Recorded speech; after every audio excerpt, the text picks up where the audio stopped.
Should we start with the positives from the weekend or start with the negatives from the weekend? No, we'll start with the positives because the negatives will lead into segment 2. Smart. See, that's why they pay you the big bucks.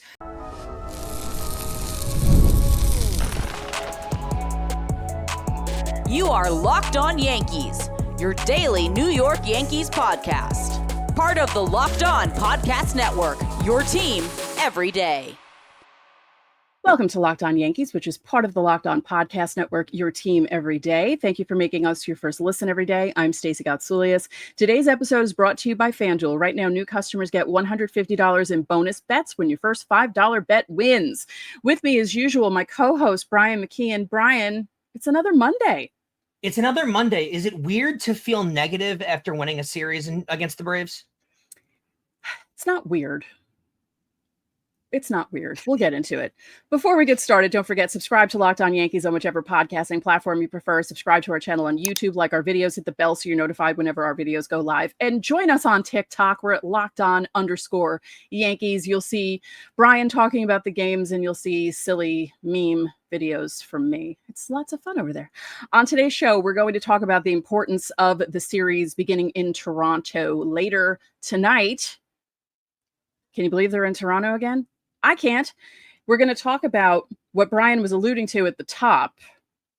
The way the Yankees approached the Braves, coming out of the All-Star break, heading into the second half. What were they thinking on Friday? But first, let's go through the weekend in Atlanta, because even though Friday was a weird one, there were some good things that happened in this series.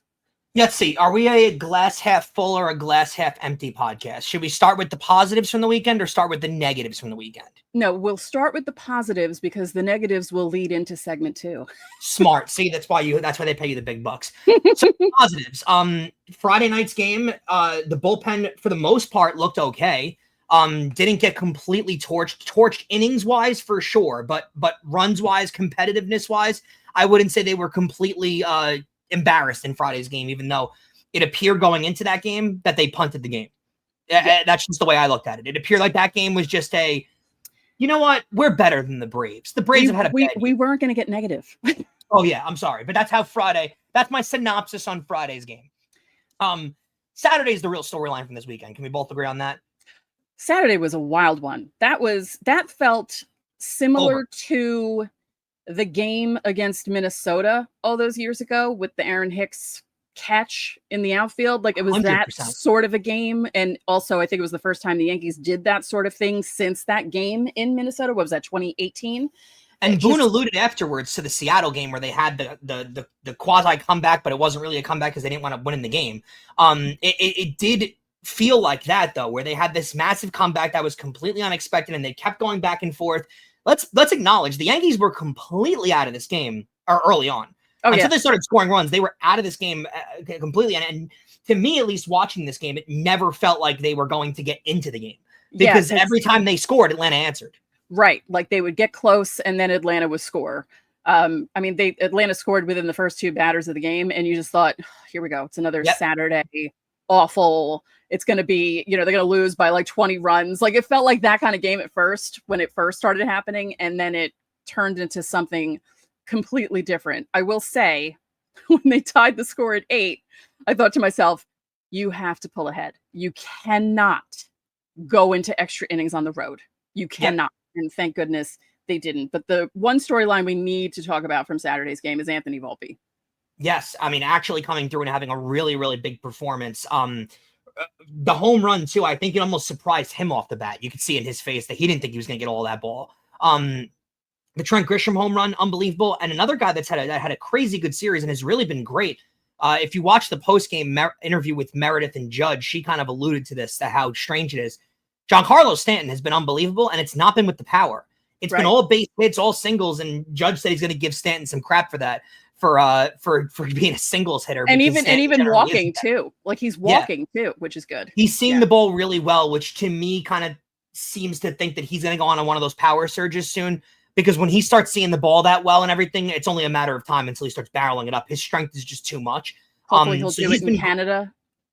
We'll hope. He's had some big Yankee moments in Canada with the home run ball, so we'll see. Another thing that from Saturday that worried me, and this kind of alludes towards the negativity. Going with the bullpen game on Friday meant that Saturday you were expecting major length out of Will Warren. Which you That's what didn't you get. were asking for, which you did not get. Yeah. Exactly. You got 3 2/3. He was not good. He gave you 5 earned runs, 3 walks, really was all over the place. 78 pitches into the 4th inning. You can't have that. And then to allude to more of the problem, most of the bullpen pretty good for the most part, right? You had the home run from Devin Williams, but he was good otherwise. Luke Weaver was really good getting out of a jam that he came into to recover from Jonathan Loaizaga, who has been a major problem. We have to acknowledge that at this point. We've given him time since coming off the IL or coming back from that major injury to figure it out. And it looked like velocity-wise, he was good. Stuff-wise, he was good. But Stacey, it's a borderline problem at this point. He has not been able to figure it out. And it feels like every time Loaizaga comes in, he's giving up runs. Yeah, they also need to stop trying to stretch him out to 2 innings. He's better pitching 1 inning. His velocity seems fine. And there are certain times where he looks really good, and then he'll just throw a really crappy pitch out of nowhere.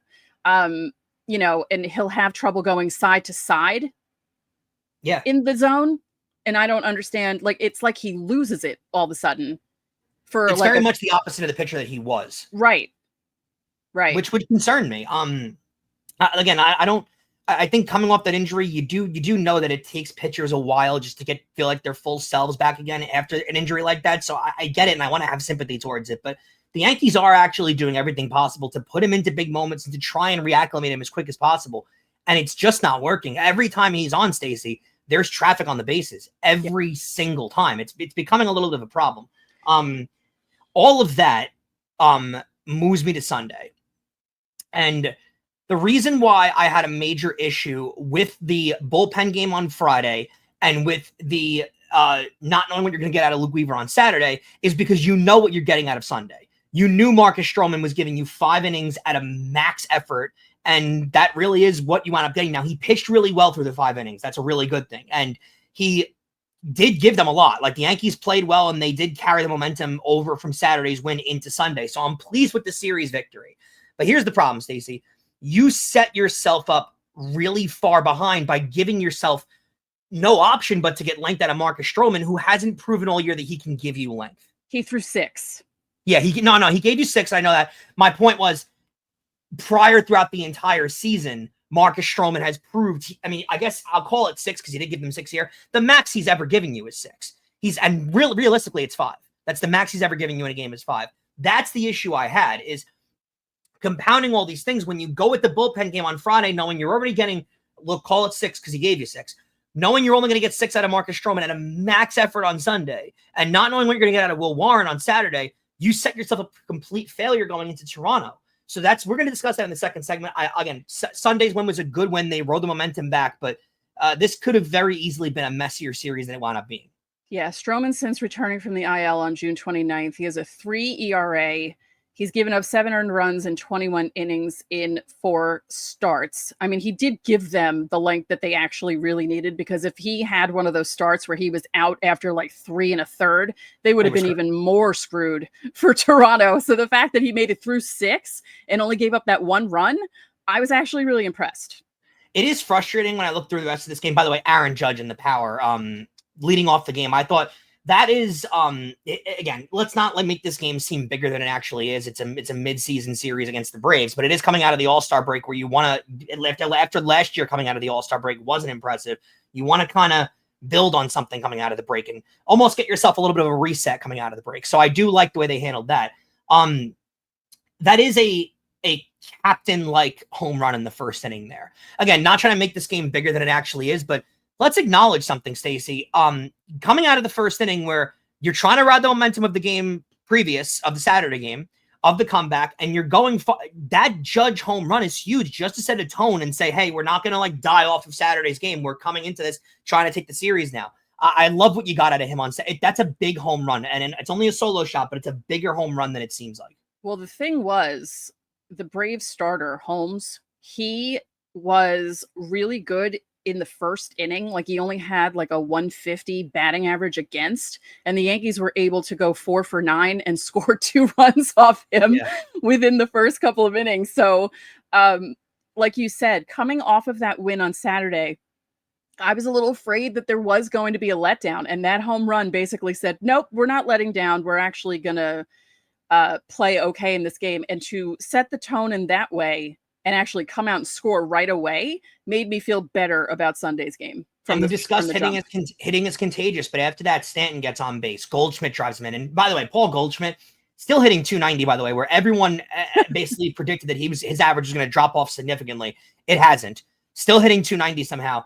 And they mentioned this a lot on the broadcast, and it's very true. Joe Girardi was really citing this. He's just a professional hitter. Every at-bat is just a very professional at-bat. He knew there, wasn't trying to do too much, barrel to the ball, hit it where they ain't, as the old-timers would say. And it lands in center field, drives Giancarlo Stanton in, who they're trusting more with the wheels, by the way. They're letting him run a little more than they have in past and he looked years, okay. He looked okay running from second to score on that. I mean, of course, it was 2 outs, so you automatically just keep running with 2 outs. So it's not like he took a chance on that, but it's still, I was relieved when he looked okay rounding the bases. Yeah, so. It looked fine, didn't skip a beat. Yeah. So this series, again, a good series win to get out of Atlanta with a series win. I'm satisfied with that, and I'm happy with that. But I do think the way that the series in Atlanta went, they set themselves up completely for failure going into Toronto. Yeah, just one quick thing before we go that's on a positive note or on a funny note. That whole exchange between Kay and Girardi on Saturday talking about how the scoreboard looked like a zip code. Then they discovered that it was a zip code in Buffalo, and they literally joked that Volpe was going to hit it deep to left and talking, and then he on the next pitch he did that was unbelievable. Weird. Yeah, the whole sequence. That was so weird. And I thought I was the only person who, when I see numbers like that, like I do the same thing where I'm like, oh yeah, that looks like a zip code, or this is something like I think of, if I see 10:04 on the clock, I think to myself, oh, that was 4th period lunch in high school. I graduated high school 33 years ago, but that's the first thought that hits my brain. Or the baseball satisfaction of seeing 2 on in a 2-2 game in the second inning with 2 outs and a 2-2 count. It just, something like that just really satisfies you as a baseball fan. Yeah. Thoughts on Girardi in the booth? I like Girardi in the booth. I do. Yeah, I think he's actually a really, really solid broadcaster. I think with the quote that Kay always gives that goes back to it, though, is they don't keep score up there. Right. So he'll always have that missing spot, but I actually think he's a really, really good broadcaster. Yeah, I think he's good too. So yes, 2 out of 3. First game was kind of iffy. We're going to talk about that in segment 2, just the way it was set up. But I'm satisfied with the way the last 2 games went because Saturday was such a good comeback. I was hoping there wouldn't be a letdown on Sunday. There was not. So thank you, Yankees. Thank you for making Sunday not so scary, because Saturday, again, it felt like that Twins game from 2018. I'm Agreed. getting too old for this stuff. You guys need to stop. Okay. I agree with everything you're saying. I just think the way they handled everything, and we're going to discuss it in segment 2, it set them up for complete failure against Toronto. And it's funny because going into Toronto, they tried to set themselves up for success, and instead they did the exact opposite. Don't forget, subscribe to the channel, hit the like button on our videos, hit the notifications so you know when our videos go up. You can also join the Locked On Yankees Insiders Club. The link is in the description. You'll get text from us. You can text us questions, comments, reactions to trades and signings. We send out lineups during the season, roster moves, breaking news. I text back and forth with you during games too, because I've been doing that all weekend. That was fun. And we send all this stuff out to you, any kind of news, so you don't have to check social media all the time. There's a 14-day free trial. Coming up, we'll discuss how the Yankees set themselves up for disaster in Toronto next. Get the supplies you need from the site made for the skilled trades, Supply House. And whether you're in plumbing, HVAC, or electrical work, Supply House is the reliable way to order products online. Their easy-to-use website is packed with helpful resources and the latest product info to help you get the job done right. Plus, with the complete inventory of over 200,000 parts from 400-plus top brands, you'll find exactly what you need delivered fast from coast to coast. Need help with an order? Supply House offers expert support and industry-leading service, so you'll always talk to a real person. And for the trade pros looking for that extra edge, their free Trade Master program offers exclusive perks like a dedicated phone line, free shipping, and discounts available on every order. Thousands of skilled professionals are already taking advantage, and now it's your turn. Join the Trade Master program today at supplyhouse.com/TM and start ordering plumbing, HVAC, and electrical supplies with just a few clicks. Plus, you can use promo code SH5 for 5% off your first order. That's supplyhouse.com. So every week we do Fan Mail Friday, and if you're on YouTube and you're not part of the Insiders Club, you can go to our channel's page. You click on the posts tab, and you'll see the post where you leave your questions. There were 11 this past week, or 12. You guys are doing really well. So the deadline is always 5 p.m. Thursday, Eastern Standard Time. Yeah, get those in, because Fan Mail Friday is always a fun time. So Stacey, I mentioned this coming out of the first segment, and it holds true. They tried desperately to set themselves up for success going into Toronto. It seemed like coming out of the All-Star break, the Yankees were very, very concerned with that series in Toronto. Rightfully so, because you just got swept in 4 games there. But they were doing everything imaginable to get Rodón and Fried in the Toronto series. I understand it. I support it. But it did seem like, to be able to get those matchups that they wanted, they punted the Atlanta series. And that really bothers me, because not taking a team like Atlanta, this is a team that won the World Series a few years ago. And they're also fighting for their lives to get back into the race. They're teetering right out of it. So they need to get back into things.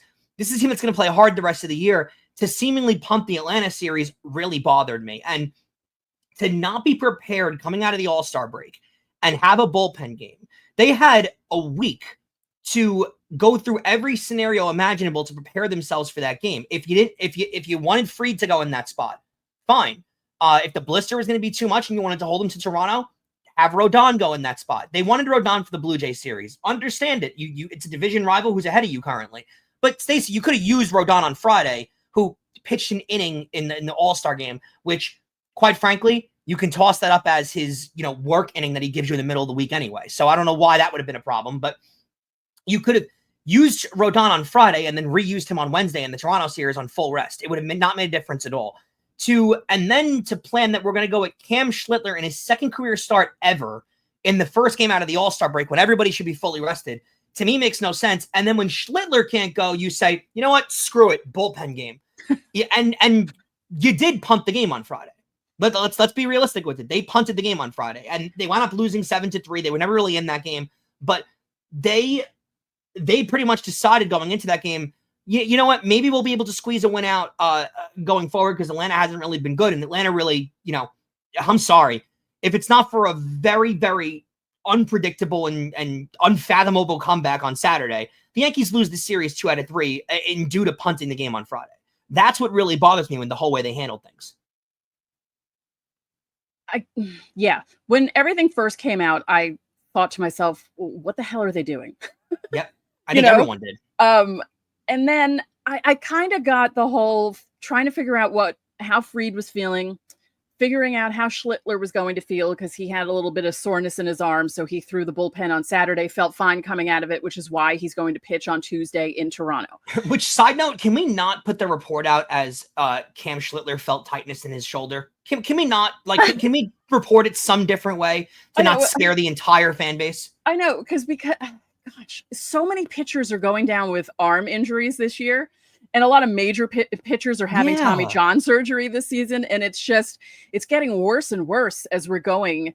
As side note to the side note, as we're protecting pitchers more and more with pitch count and work usage, they're getting more and more hurt. I don't know why.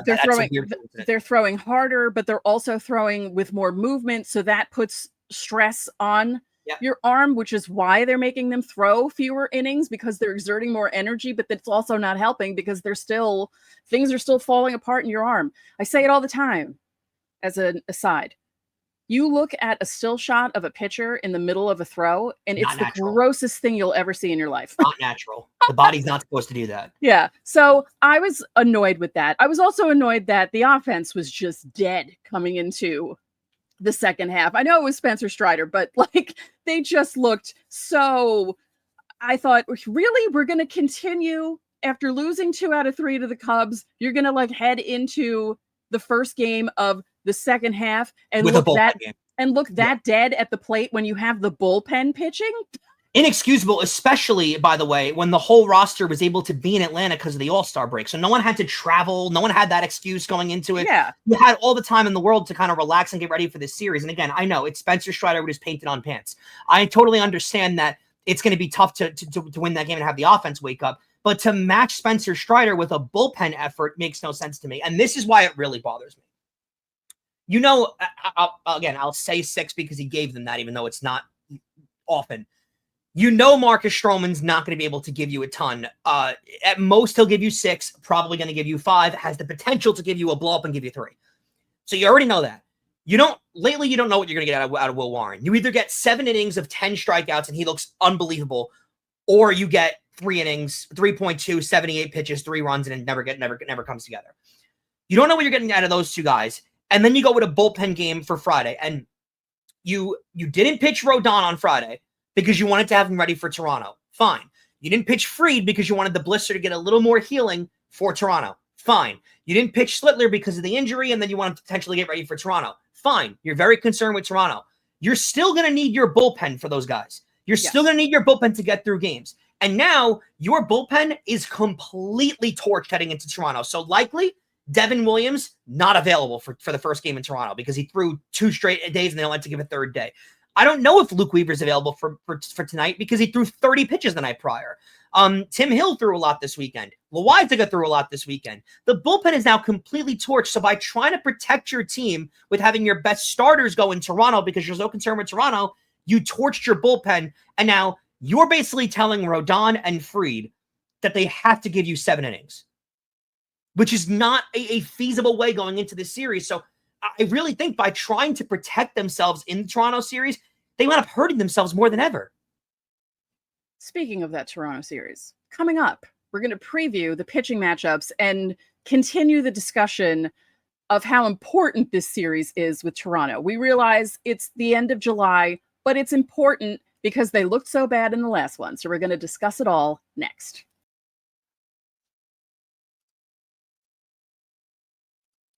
Summer sports are in full swing, and whether you're all about baseball under the lights, golf on the green, or high-stakes soccer, FanDuel is the best way to match every game with even more exciting. You're already following the action, so why not make it a little more thrilling? With FanDuel, you can get in on the game with all your friends. While they're getting sunburned on the beach, you guys can also be watching and betting on the games as much as you'd like. Now, I've been using FanDuel to track my favorite matchups all year, and the app keeps it fresh with new daily promotions and fun ways to bet. It's easy to use, there's fast payouts, and it makes every regular season game feel like a must-watch event. And whether I'm placing one of those same-game parlays or I'm watching my bet right into the 9th inning, FanDuel makes it feel like I'm a part of the action. Are you new to FanDuel? New customers can bet just $5 and get $150 in bonus bets if your first bet wins. Open the FanDuel app today or visit FanDuel.com/lockedon to get started. And guys, not only do we cover your team every day, but now we're giving you instant episodes after every single game. You can check out the Locked On Yankees postcast. It's hosted by Jay Berman, and it appears right here on the Locked On Yankees podcast feed. It's also streaming on our YouTube channel. Get rapid reaction to all the biggest moments with the Locked On Yankees postcast. Stacey, I want to mention one thing before we head into this final segment. Really appreciate your guys' engagement on TikTok. We've been working on our TikTok page. We're now up to 380 followers on our TikTok, which is pretty impressive. So we appreciate that. Give us a like on there. Give us a follow on there. If you use TikTok, we're giving you content pretty much every single day after every game, so you guys can get our opinions, even on days that Locked On Yankees doesn't broadcast, which is few and far between. Yeah. Going into this Toronto series, you're right. This is a very important series, and we should acknowledge that it is a late July series, and it's not the grand scheme of things. And if they get swept, they can theoretically come back. But this is a really big series heading in, especially with the way things went last time in Toronto. I really don't think they can get swept. Interesting. I really don't. You think it's a death sentence that they do? You can't lose 7 straight games to Toronto in Toronto and think you're going to come back and win the division. You just can't. That's demoralizing at that point. And they're so bad against the AL East. And it seems like Aaron Boone doesn't seem to care that much that they're this bad against the AL East and they're having issues with their own division. And what if you face Toronto in the playoffs? Like, what if you squeak into the playoffs and in the ALCS, you're facing Toronto? Because they believe that the postseason is a different animal. They believe that it's not related to what happens in the regular season, which I think is complete BS. Because if a team beats you like the way Toronto has beaten the Yankees this year, that'll show in the post. Like the confidence for Toronto will show going into the postseason. Yeah. Yeah, so Toronto's playing well. They're in first place. The Yankees are not, although, 2 out of 3 this weekend is good. But leading into this, they're 14-19 in their last 33 games. So when people talk about a bad 2 weeks, that's not 2 weeks. That's a month, okay? Mm-hmm. And when I say people, I mean the Yankees, because they keep mentioning 2 weeks. It's like, no, it's not 2 weeks. Everyone, why is 2 weeks a popular thing for everyone? That's like the most popular phrase going around. And since June 1st, they're 20-22, which, isn't absolutely terrible, but you don't want to be under 500 in that length of time when you started the year off so well, right? Well, that's the thing. It gives you, starting the year off that well gives them the leeway to have the struggles that they have, but it seems that they know that. And that's a real problem. Right, but last season, they had the same issue happen, but they didn't fall out of first place, and they didn't have the second place team embarrass them in 4 games in their home ballpark, and now they're heading back into that same ballpark. Yeah. Are they going to be embarrassed again? It doesn't. They don't get Toronto again until September, by the way, until early September. So that's not. Yeah. So, but again, this is the team you need to beat. That's, you're saying thank God, but at the same time, that gives you less opportunities to be able to take matters into your own hands. Yeah, because you have to count on everyone else to help you out, and they're not going to help you out. So you have to. No, and they've played great too. Toronto's been really good over the really since that Yankee series. They really haven't missed a beat. The only team that they can't beat is the White Sox, supposedly. But yeah, apparently, which is so one of those weird bugaboo things. But they won again. They swept the Giants in San Francisco before they head back. That's a major. Well, no, it was in Toronto. Actually. No, it was in Toronto. Yeah. They swept the Giants. That's a problem. They also pitched really well in that series. That's a problem for the Yankees going forward. This is after beating up on the Athletics. This is lose to the White Sox, but they beat up on the Angels. They're a really good team coming in. So listen, you fancy yourself as a first place team in the Yankees. Go out there and prove it. Prove that it's your division and play them tough, because they're not taking this lightly. They're playing really well. They're coming into this taking it really seriously, and I'm afraid they're going to have trouble going forward, Stacey, because this is not an easy matchup for them. Well, here's what happened. The Yankees started off the year strong. Toronto didn't. Then the Yankees fell apart, and Toronto started playing like the Yankees were playing at the start of the year. It's like they flip-flopped how they've been playing, essentially, because Toronto didn't start off that great. No. At all. Not at all. And now they're playing like, a first place team should play. I mean, they embarrassed the Giants in these 3 games. And the Giants are a good team.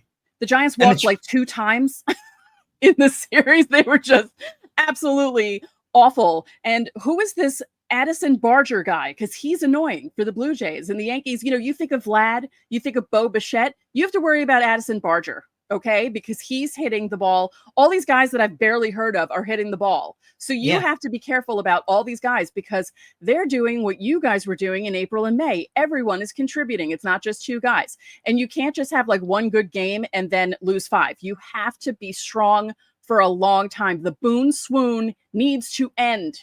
It completely agreed. They're gonna face Gausman too on Monday night. Rodon's been solid for them, and he's given them big performances. I'll say this about Gausman, though. When he's on, he's really on. When he's off, he's off for sure. Now, he had a struggling start before the All-Star break. When he faced the Athletics, gave up 3 runs over 5 innings.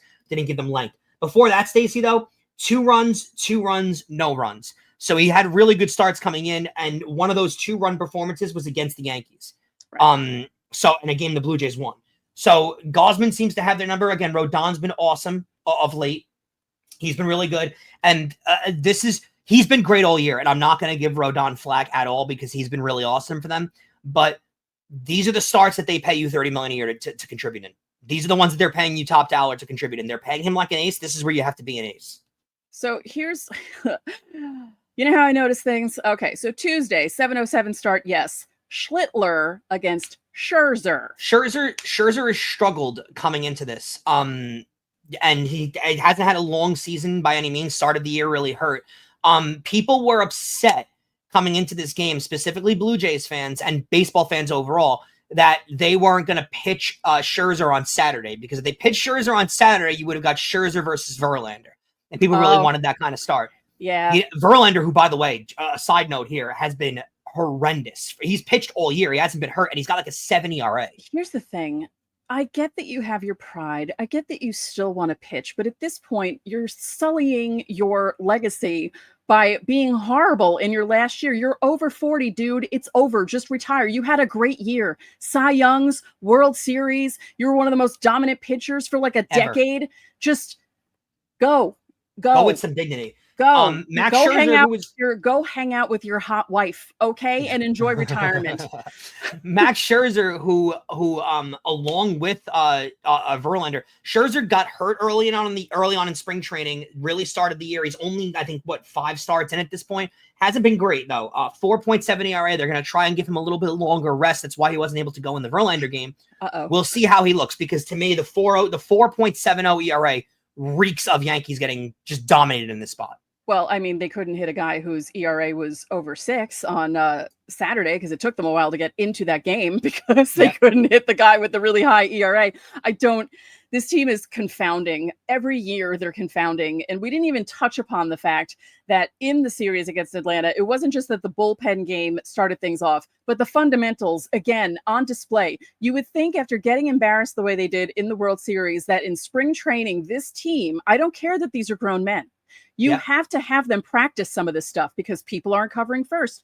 People are not sliding when they're supposed to. People are not setting up correctly when an outfielder is throwing to them in the infield. This is all fundamentals that children know how to do. And these guys are embarrassing themselves on a weekly basis. And it's frustrating to watch. We've said you shouldn't have to practice those things, but when they fail at them, they do have to practice them. So, and then Sunday, by the way, they're showing a lot of faith in Cam Schlitt. They're putting him in between Rodón and Fried in this series in a big spot. They're showing a lot of faith. That's a big boy spot. Yeah, that's a big boy start right there. And then Wednesday, you'll get a Prime Video game, 7:07 start. Max Fried against Chris Bassitt. Bassitt's been good for them. 3.89 ERA. Really good. These are all really good matchups. It's a huge. Both teams setting up the pitching the way that they are. Really are showing how important they both find it. They both find this series. And it's a really important series for both spots. The Yankees are acknowledging it, and the Blue Jays. Bassett's 10-4 with a 3.89 ERA. Fried 11-3 with a 2.43. He's been their ace, and I think in the lead for the Cy Young personally, the way that I look at it. Again, like we said, you cannot stress enough how big this series is. The Yankees are 3 games back of Toronto after Sunday. So a sweep in Toronto, which would be a lot to ask for, would effectively tie this series. Yeah, I'm hoping that they acknowledge the fact that they were thoroughly embarrassed in Toronto the last time they were there, and that they try and come out and not be embarrassed in this series. So that's all we're asking for. Tough stretch coming forward, though. Really tough stretch. Coming up tomorrow, we're going to take our Tuesday trek through the minors, and it's going to be about Spencer Jones. Because you guys are going to have fun with that one. Yeah. I mean, we might even dedicate the entire segment to Spencer Jones because of what he's done this past weekend, but we'll see how I feel when I do the rundown. But I'm kind of gearing towards that. So yeah, you guys might not like my opinion on what I have to say about Spencer Jones, so we'll see what I have to say. Yeah, so I think we might make it a Spencer Jones minor special. Spencer Jones segment. Special. Yeah, a Spencer Jones special segment. There we go. Cool. Thank you for making Locked On Yankees your first listen today. For your second listen, check out the all-new Locked On MLB Game Night. Every game, every night, all season long, you get local analysis on a national scale. You can find MLB Game Night on Locked On MLB on YouTube or wherever you listen to your podcasts. So that'll do it for this edition of Locked On Yankees. I'm Stacey Gotsulias. And I'm Brian McKeon. We'll catch you guys tomorrow.